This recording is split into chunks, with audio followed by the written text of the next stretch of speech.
شروع اس پاک پروردگار کے نام سے جس کے قبضہ قدرت میں آپ کی اور میری جان ہے۔ تمام دیکھنے اور سننے والوں کو السلام علیکم۔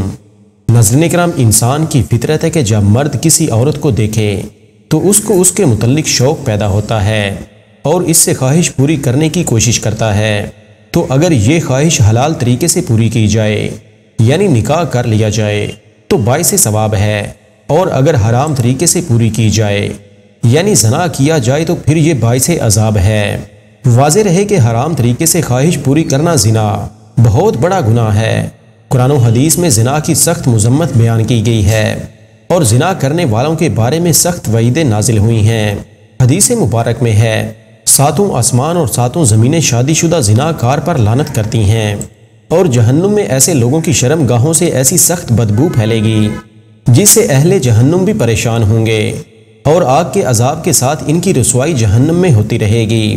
ایک اور حدیث میں ہے، حضرت ابو ہریرہ رضی اللہ تعالی عنہ روایت فرماتے ہیں کہ رسول اللہ صلی اللہ علیہ وآلہ وسلم نے فرمایا، زنا کرنے والا زنا کرنے کے وقت مومن نہیں رہتا۔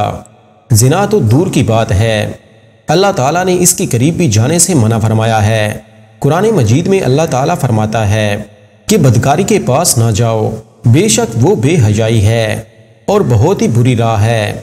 حضرت میمونہ رضی اللہ تعالیٰ عنہا سے روایت ہے، رسول اللہ صلی اللہ علیہ وآلہ وسلم نے ارشاد فرمایا، میری امت اس وقت تک بھلائی پر رہے گی جب تک ان میں زنا سے پیدا ہونے والے بچے عام نہ ہو جائیں، اور جب ان میں زنا سے پیدا ہونے والے بچے عام ہو جائیں گے تو اللہ تعالیٰ انہیں عذاب میں مبتلا فرما دے گا۔ حضرت ابو ہریرہ رضی اللہ تعالیٰ عنہ سے روایت ہے، رسول اللہ صلی اللہ علیہ وآلہ وسلم نے ارشاد فرمایا، بے شک عورت ابلیس کے تیروں میں سے ایک تیر ہے۔ جس نے کسی حسن و جمال والی عورت کو دیکھا اور وہ اسے پسند آ گئی، پھر اس نے اللہ تعالیٰ کی رضا حاصل کرنے کی خاطر اپنی نگاہوں کو اس سے پھیر لیا، تو اللہ تعالیٰ اسے ایسی عبادت کی توفیق عطا فرمائے گا جس کی لذت اسے حاصل ہوگی۔ اب اس بات کا ذکر کرتے ہیں کہ انسانیت میں زنا کی ابتدا کیسے ہوئی۔ ابن جریر بن ابی حاتم اور بہقی نے شعب الایمان میں حضرت ابن عباس رضی اللہ تعالیٰ عنہ کے حوالے سے نقل کیا ہے کہ حضرت ابن عباس رضی اللہ تعالیٰ عنہ نے فرمایا کہ حضرت نوح اور ادریس علیہ السلام کے درمیان 2000 سال کا فاصلہ تھا۔ آدم علیہ السلام کی اولاد کے 2 گروہ تھے، ان میں سے ایک میدان میں رہتی اور دوسری پہاڑوں پر رہتی تھی۔ پہاڑوں پر رہنے والے مرد خوبصورت ہوتے اور اس کی عورتیں بدصورت ہوتیں، اور میدان میں رہنے والی عورتیں خوبصورت ہوتیں اور اس کے مرد بدصورت ہوا کرتے تھے۔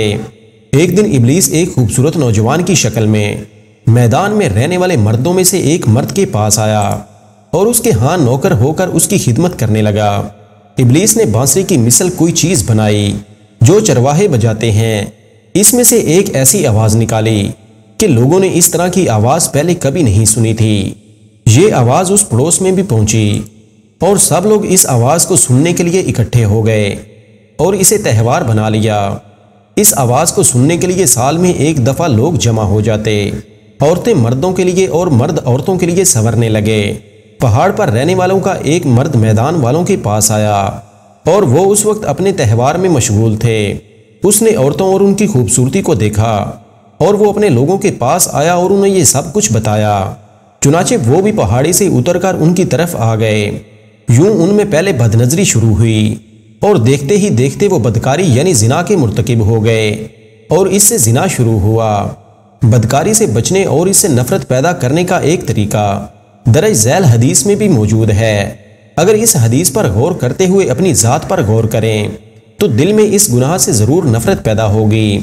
حضرت ابو امامہ رضی اللہ تعالیٰ عنہ سے مروی ہے کہ ایک نوجوان نبی کریم صلی اللہ علیہ وآلہ وسلم کی خدمت میں حاضر ہوا اور کہنے لگا، یا رسول اللہ صلی اللہ علیہ وآلہ وسلم، مجھے زنا کرنے کی اجازت دے دیجئے۔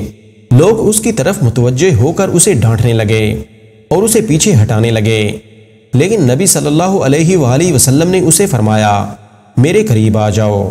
وہ نبی پاک صلی اللہ علیہ وآلہ وسلم کے قریب جا کر بیٹھ گیا۔ نبی صلی اللہ علیہ وآلہ وسلم نے اس سے پوچھا، کیا تم اپنی والدہ کے حق میں بدکاری کو پسند کرو گے؟ اس نے کہا، اللہ کی قسم کبھی نہیں۔ نبی پاک صلی اللہ علیہ وآلہ وسلم نے فرمایا، لوگ بھی اسے اپنی ماں کے لیے پسند نہیں کرتے۔ پھر پوچھا، کیا تم اپنی بیٹی کے حق میں بدکاری کو پسند کرو گے؟ اس نے کہا، اللہ کی قسم کبھی نہیں۔ نبی صلی اللہ علیہ وآلہ وسلم نے فرمایا، لوگ بھی اسے اپنی بیٹی کے لیے پسند نہیں کرتے۔ پھر پوچھا، کیا تم اپنی بہن کے حق میں بدکاری کو پسند کرو گے؟ اس نے کہا، اللہ کی قسم کبھی نہیں۔ نبی صلی اللہ علیہ وآلہ وسلم نے فرمایا، لوگ بھی اسے اپنی بہن کے لیے پسند نہیں کرتے۔ پھر پوچھا، کیا تم اپنی پھوپھی کے حق میں بدکاری کو پسند کرو گے؟ اس نے کہا، اللہ کی قسم کبھی نہیں۔ تو نبی صلی اللہ علیہ وآلہ وسلم نے فرمایا، لوگ بھی اسے اپنی پھوپھی کے لیے پسند نہیں کرتے۔